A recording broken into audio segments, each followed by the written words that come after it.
bersama dengan narasumber pada acara Table Manner Universitas Dian Nusantara. Beliau adalah Bapak Dr. Andi Taleting Langi. Beliau merupakan Kepala Divisi Pelayanan Hukum dan HAM Kantor Wilayah Kemenkumham Jawa Barat ya Pak ya? Iya. Apa kabar Bapak Andi? Baik, Mbak. Terima kasih sekali Bapak sudah menyempatkan waktunya untuk dapat menjadi narasumber di Table Manner dan juga di Bincang Kampus kali ini Bapak. Baik, saya mungkin akan sedikit bertanya-tanya Pak seputar Divisi Pelayanan Hukum dan HAM.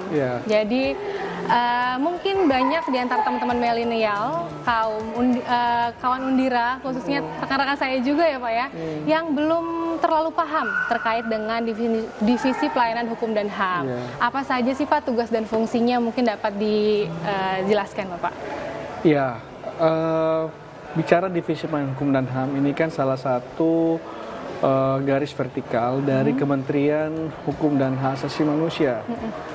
Kita tahu bahwa di kabinet kinerja dari Presiden Jokowi, yang mana salah satu kabinet kerjanya adalah di Kementerian Hukum dan Hak Asasi Manusia, yang memang salah satu upaya untuk memberikan kepastian hukum kepada masyarakat ya, dan melindungi hak asasi manusia itu ada di Kementerian Hukum dan Hak Asasi Manusia. Nah kemudian Divisi Pelayanan Hukum dan Hak Asasi Manusia itu adalah salah satu garis vertikal yang ada di Kementerian Pusat, yang ada di kantor wilayah dari Kementerian Hukum dan Hak Asasi Manusia. Kita tahu bahwa di Kementerian Hukum dan Hak Asasi Manusia itu ya, itu ada 11 unit eselon 1 yang terdiri dari Direktur Jenderal maupun Kepala Badan. Dan Sekretaris Jenderal dan juga Inspektur Jenderal. Nah, sementara kami di kantor wilayah itu di dalam Divisi Pelayanan Hukum dan HAM itu mengampu 6 unit eselon 1. Apa saja? Pertama, Direktorat Jenderal Kekayaan Intelektual. Direktorat Jenderal Kekayaan Intelektual ini cenderung kepada pelayanan masyarakat terkait dengan permohonan pendaftaran merek. Ya. Mungkin kalau teman-teman Undira kalau bicara merek pasti udah kenal ya. Seperti merek sepatu Nike gitu kan, merek jam tangan Alexander Christie. Kalau cewek ini paling banyak nih, kayak macam mereknya Hermes, ya kan, Louis Vuitton, Chanel, itu merek ya. Dan itu harus didaftarkan supaya tidak ada pengambilan merek dari hak dari orang lain, ya, karena itu merek itu dilindungi secara hukum. Kemudian dalam kekayaan intelektual itu ada hak cipta, seperti tari, seni, musik dan sebagainya, itu hak cipta. Jadi saya minta juga teman-teman sivitas akademik, baik itu mahasiswa, dosen juga ya. Di situ kan ada pendaftaran hak cipta. Salah satu pendaftaran itu adalah karya tulis ilmiah. Nah, baik skripsi, kemudian tesis, disertasi, ataupun jurnal, itu bisa didaftarkan hak ciptanya supaya dapat perlindungan hukumnya. Nah, kemudian ada paten. Nah, paten ini kadang juga dihasilkan oleh kampus-kampus perguruan. Kira-kira paten yang sudah sudah dihasilkan oleh suatu perguruan tinggi itu bisa didaftarkan patennya. Ya, kita lihat kemarin di UGM itu kan Genose. Nah, itu kan salah satu alat untuk mendeteksi dini terkait orang terdampak COVID atau tidak, itu salah satu paten yang sudah dikeluarkan oleh anak-anak UGM. Nah, ini juga bisa teman-teman Undira dalam berinovasi itu bisa daftarkan patennya. Izin Bapak sedikit bertanya tentang hak cipta dan juga merek dagang. Banyak kaum milenial saat ini, teman-teman saya juga banyak yang akhirnya berwirausaha, lalu juga terjun ke dunia kreatif. Tadi Bapak menyebutkan bahwa pelayanan hukum dan HAM ini menerima permohonan. Sampai mana Divisi Pelayanan Hukum dan HAM mendampingi dan memfasilitasi masyarakat? Jadi kita sebenarnya kalau dia sifatnya mandiri ya, mandiri itu bisa langsung ke kantor wilayah kita untuk mendapatkan informasi. Nah, mendapatkan informasi, mendapatkan contoh-contoh merek ya, mana yang sudah ada, mana yang belum. Karena kalau sudah ada biasanya kita tolak. Oh, iya. Karena prinsipnya dalam pendaftaran merek itu adalah first to file. Oke. Siapa yang daftar duluan. Jadi kalau yang daftar duluan, maka merek yang mungkin sama secara keseluruhan atau pokok itu langsung ditolak, gitu, karena sudah memiliki kesamaan. Nah, inilah bentuk perlindungannya. Jangan sampai merek-merek tersebut tidak didaftarkan, terus menjadi brand terkenal. Ya, ini sudah banyak terjadi permasalahan hukum terhadap brand-brand seperti mungkin Mbak udah tahu ya, ayam geprek Bensu. Ya. Ya. Kemudian PS Glow sama MS Glow. Yes. Nah, itu konflik-konflik yang ada, yang kemudian perebutan merek itu sudah banyak, masyarakat sudah familiar. Nah, jangan sampai teman-teman Undira yang kemudian sedang merintis profesi wira swasta, kemudian jangan menunggu produknya itu sudah terkenal, ya. Karena sayang sekali ya Pak. Jangan sampai, jadi banyak kejadian produknya sudah terkenal banyak orang, sudah dikenal, ya. Dia belum daftar, kemudian diambil orang lain, gitu. Dibuka di sana dengan produk yang sama, merek yang sama, orang yang mungkin ya punya akses terlalu jauh dengan dia, akhirnya merasa punya akses dekat itu, akhirnya pada kesana semua. Terus dikasih tahu, itu merek kamu dibuka, ada yang produk kamu sana jual, kamu buka cabang di sana ya katanya. Oh enggak, cuma di sini saja. Ternyata dicek ada orang yang kemudian menggunakan ini. Nah, ketika dia menuntut, ternyata orang itu lebih pintar karena dia sudah baca hukumnya dan sebagainya, dia sudah daftar duluan. Nah, yang terjadi seperti itu, akhirnya dia merasa rugi, gitu. Nah, jangan sampai ada itu terjadi. Jangan menunggu itu terkenal. Segera lakukan, karena kita tidak tahu. Ya tadi saya katakan 5 atau 10 tahun ke depan ini mungkin akan menjadi booming brandnya ini, ya. Kayak dulu mungkin Mbak belum lahir kali ya, itu yang C59, Ciamplas 59. Itu terkenal, kaos terkenal di Bandung itu, banyak sekali dipasarkan. Itu orang bilang kalau beli kaos itu, itu merek C59 ya, kayak gitu. Nah, itu yang apa namanya, hal-hal yang mungkin sepele, tapi akhirnya menjadi sesuatu yang otomatis penting, gitu. Jangan sampai gini, jangan sampai hanya karena biayanya, kan banyak orang juga, berapa sih kalau kita daftar secara mandiri? Secara mandiri itu mendaftar merek 1,8 untuk PNBP ya. Kemudian kalau dia dapat rekomendasi dari dinas, misalnya dia sebagai UMKM, dan saya yakin teman-teman Undira ini kan karena baru merintis usahanya, dia masuk dalam level UMKM. Nah, kalau level UMKM, mintalah rekomendasi dari dinas, entah koperasi UMKM atau dinas perindustrian atau perdagangan. Kalau dapat rekomendasi, maka mereka hanya bayar pendaftaran cuma 500. Lebih murah ya, terjangkau. Malah kalau dia masuk kota dari dinas-dinas ini, malah gratis. Yang bayarkan dinas. Kalau boleh tahu Pak, kuotanya itu seperti apa? Tergantung dinasnya. Karena dinas-dinasnya itu berbeda-beda kotanya. Ada yang mungkin 200, cuma 200 UMKM, ada yang 100, ada yang mungkin 300 UMKM. Jadi siapa yang cepat dia dapat kota. Nah, kalau kota sudah habis, dia harus nunggu tahun depan lagi. Karena anggaran kan. Nah, kalau dia masuk dalam kota, itu dia free untuk mendaftarkan mereknya. Nah, tapi cuma satu merek. Hanya satu merek. Iya, kalau dia bikin merek lain dia harus bayar. Karena dinas itu hanya bisa mengakomodir satu merek, satu pelaku usaha. Oke, baik Bapak. Seperti itu. Apalagi nih Pak, selain kekayaan intelektual untuk tugas dan fungsi? Kekayaan intelektual ya, masalah ini juga masalah kewarganegaraan. Ya. Karena di dalam yang kita ampu itu adalah pendaftaran kewarganegaraan. Kan juga teman-teman banyak ini, teman-teman mahasiswa yang masih berkewarganegaraan ganda. Ya. Kan mungkin umurnya masih 16-17 tahun, karena sampai dengan 21 tahun dia harus memilih. Dia sudah harus memilih kewarganegaraannya.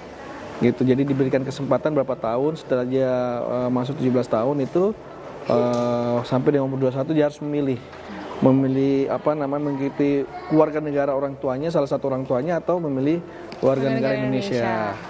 Nah, ini juga penting, apalagi kalau ada teman-teman mahasiswa di Undira atau kampus lain yang masih berkewarganegaraan ganda itu kedepannya sudah harus memilih. Sudah harus memilih dan iya. harus diurus ya Pak ya? Harus diurus supaya jangan sampai stateless loh. Oh iya. Ya kan, tanpa kewarganegaraan waktu itu bahaya. Nah kemudian juga pendaftaran perusahaan-perusahaan yang berbadan hukum ya. Berbadan hukum. Nah pendaftaran perusahaan ataupun pengajuan untuk perusahaan berbadan hukum itu harus melalui notaris. Nah kebetulan notaris kan ada di bawah pembinaan kantor wilayah. Nah semua yang perusahaan-perusahaan yang memang lagi merintis dengan yang sifatnya PT, CV itu silakan nanti notaris yang membantu untuk pendaftaran seperti itu. Mungkin ada teman-teman Undira juga yang wah gue udah punya modal puluhan miliar, gue bikin perusahaan ini, ya silakan nanti notaris yang akan mengeluarkan aktanya, akta perusahaan seperti itu. Kemudian juga nah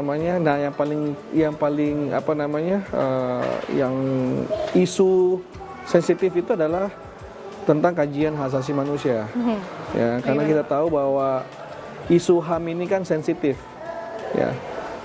Banyak persoalan masyarakat, mungkin masyarakat Indonesia itu lebih kepada isu-isu hak asasi manusia. Misalnya kayak kemarin itu kan ada isu terkait dengan kebijakan ataupun perilaku masyarakat yang menolak masyarakat yang non Muslim beragama Kristen itu merayakan Natalnya ya ada di beberapa daerah masih hangat kemarin. Itu kan terkait dengan toleransi beragama yang ini salah satu bagian dari hak asasi manusia. Ya, kemudian juga masalah perlindungan anak yang banyak terjadi, kekerasan seksual anak, kemudian pelecehan anak seperti itu, kekerasan terhadap anak, itu banyak banget isu-isu hak asasi manusia termasuk kekerasan terhadap perempuan, kekerasan seksual terhadap perempuan dan sebagainya. Dan banyak lagi yang isu-isu hak asasi manusia yang memang ini menjadi perhatian pemerintah. Nah, kemudian yang paling mendasar juga di kantor wilayah, bagaimana yang tadi pertanyaan itu bagaimana kita menyampaikan edukasi kepada masyarakat. Nah, kemudian pelayanan hukum dan HAM di kantor wilayah ini kita sudah punya inovasi melalui kalau dulu kan karena pandemi kita terbatas ya melakukan sosialisasi secara tatap muka. Nah, kita memanfaatkan melalui podcast. Oh iya. Ya, kita, saya pernah lihat Pak. Ya, podcast. Nah, kemarin waktu saya di Kanwil, Banten sebelum pindah ke Jabar, kami lakukan inovasi dan juga rekor. Ya, kita lakukan 100 jam non-stop podcast. Jadi memang ini bentuk layanan kepada masyarakat. Karena apa? Masyarakat itu kan sebenarnya kalau kita lihat mereka haus informasi. Ya, betul Pak. Kemana mereka harus mendapatkan informasi? Nah, dengan adanya media-media seperti ini kita terus gaungkan informasi-informasi itu apa saja yang terkait dengan layanan, ya terkait dengan layanan. Karena layanan tidak harus dengan bertatap muka, tapi layanan informasi yang harus kita berikan kepada masyarakat, mereka bisa tahu. Misalnya bagaimana mereka mau mengajukan pembuatan paspor, ya kita ada kantor imigrasi di bawahnya mengajukan paspor dengan syarat ini, gitu berapa biayanya sehingga masyarakat terinfo, gitu. Kemudian ada mungkin masyarakat yang di dalam ada saudaranya atau kerabatnya sedang menjalani masa pembinaan di lapas lembaga pemasyarakatan atau di lembaga pemasyarakatan. Nah, mungkin ada informasi tentang kapan dia bisa pembebasan bersyarat, gitu kan? Kapan dia bisa mengajukan remisi dan sebagainya. Jadi informasi-informasi itu bisa masyarakat ketahui untuk membantu menginformasikan kepada warga binaan di situ. Jadi layanan ini banyak sekali di kantor wilayah sehingga memang ini menjadi tanggung jawab kita untuk bagaimana masyarakat bisa dengan mudah mendapatkan informasi. Jadi tidak ada lagi hal-hal yang menghambat. Karena sesuai dengan amanah dari Pak Menteri ya, birokrasi yang lama itu harus ditinggalkan dengan birokrasi digital.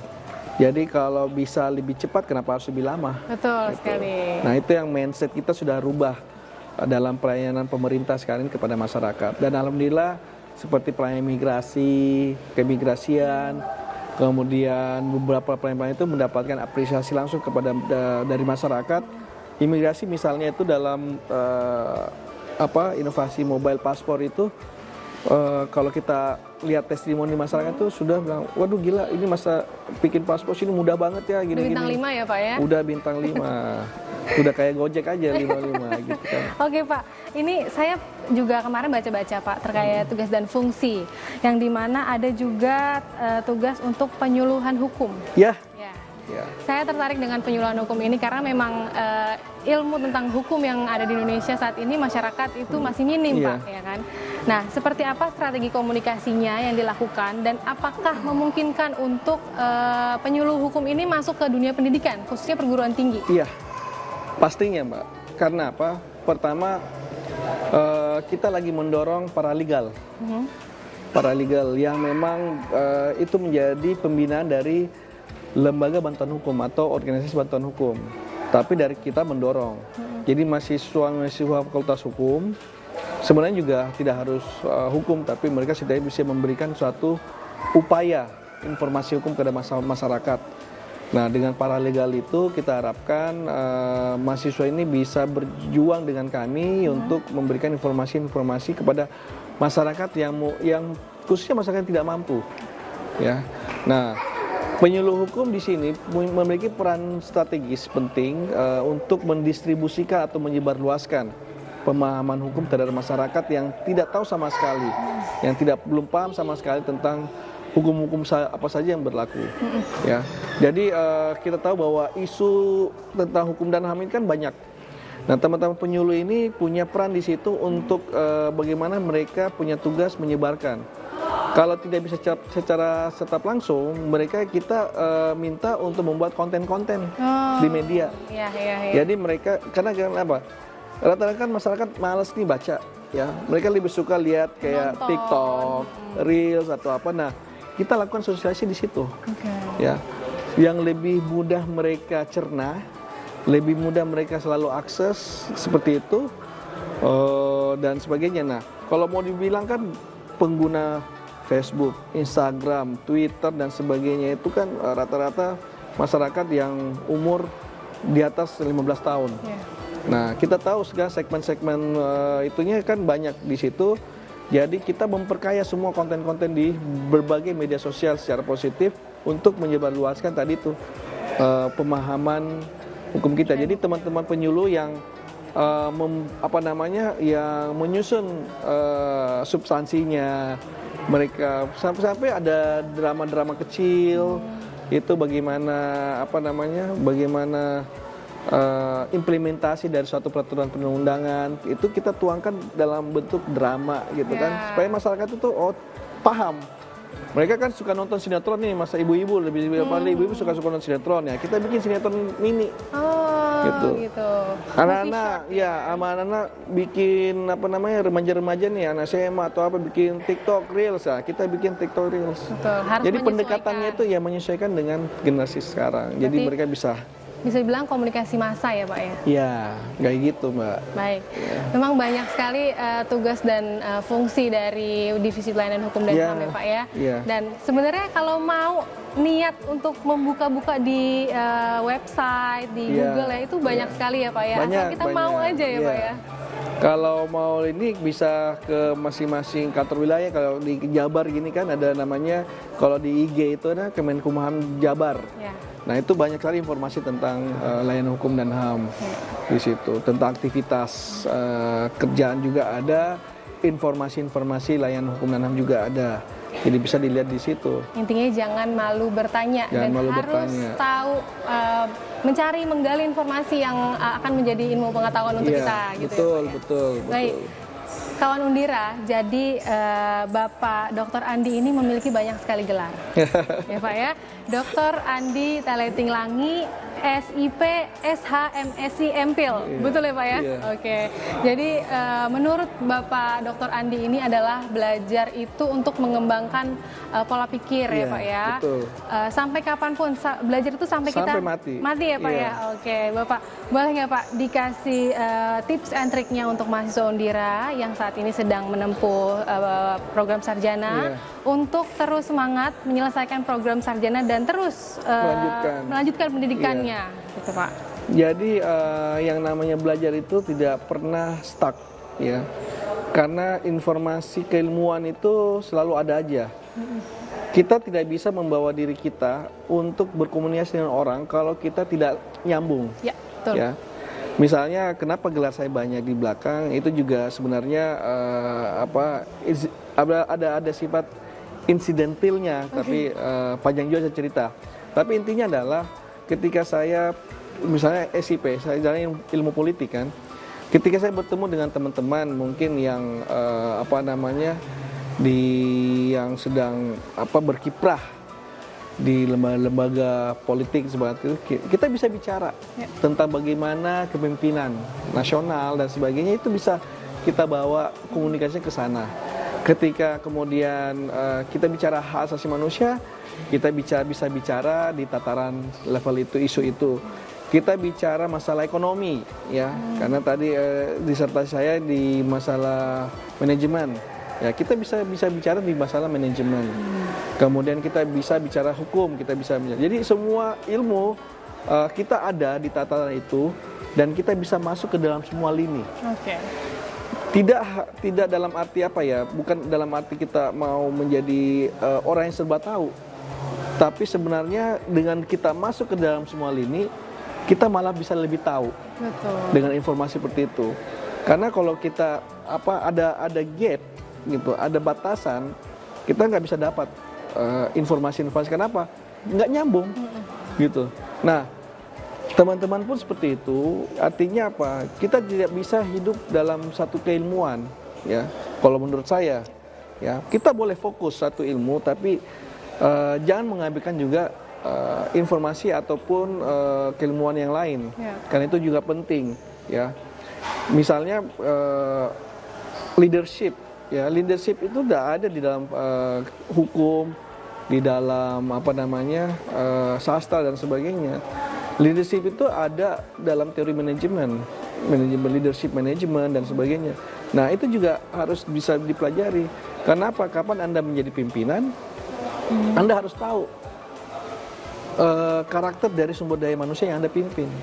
Ya, bagaimana menempatkan orang the right man in the right place juga harus tahu. Nah, di dalam birokrasi pemerintah, birokrasi perusahaan itu semua ada, ilmu itu ada. Nah, kalau kita tidak pintar-pintar, ya bisa tunggu aja 1 tahun, 2 tahun itu bisa kolaps dan sebagainya. Nah, oleh karena itu buat teman-teman yang sedang menempuh pendidikan,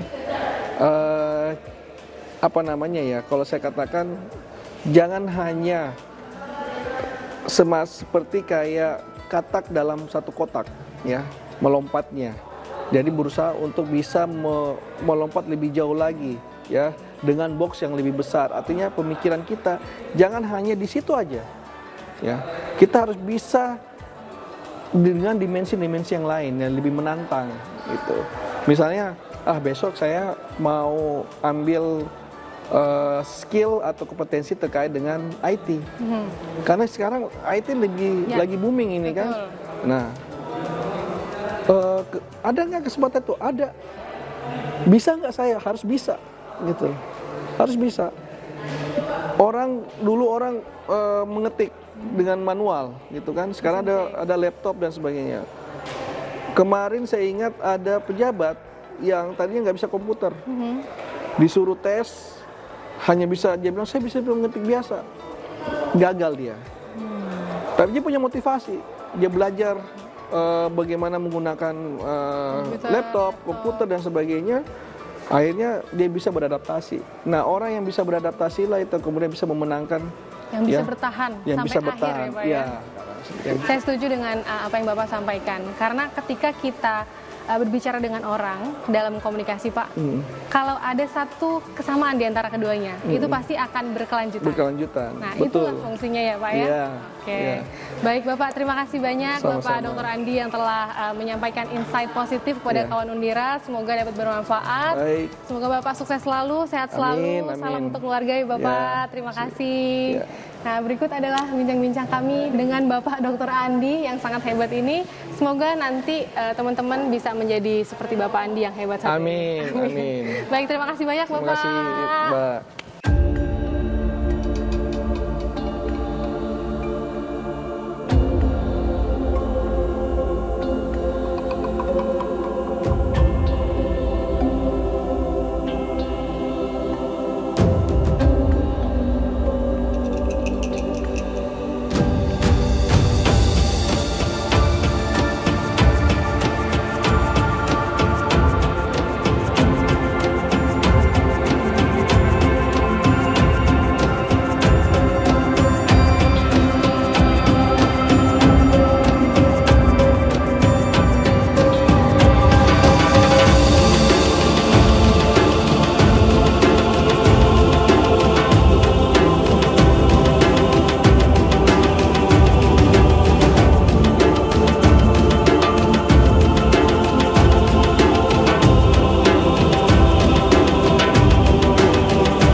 Nah, kawan Undira, tadi kita sudah mengikuti ya kegiatan Table Manner Grooming and Beauty Class kali ini. Dan tadi juga kita sudah berbincang-bincang dengan narasumber hebat kita. Semoga nantinya acara ini dapat memberikan insight yang positif bagi kawan Undira yang setia menonton program Bincang Kampus Biro Humas Universitas Dian Nusantara. Dan jangan lupa terus saksikan Bincang Kampus karena akan ada episode-episode selanjutnya yang tentunya akan sangat hebat, keren banget, yang menambah ilmu pengetahuan dari kawan Undira. Jangan lupa like, comment, and subscribe YouTube channel Universitas Dian Nusantara. Bye!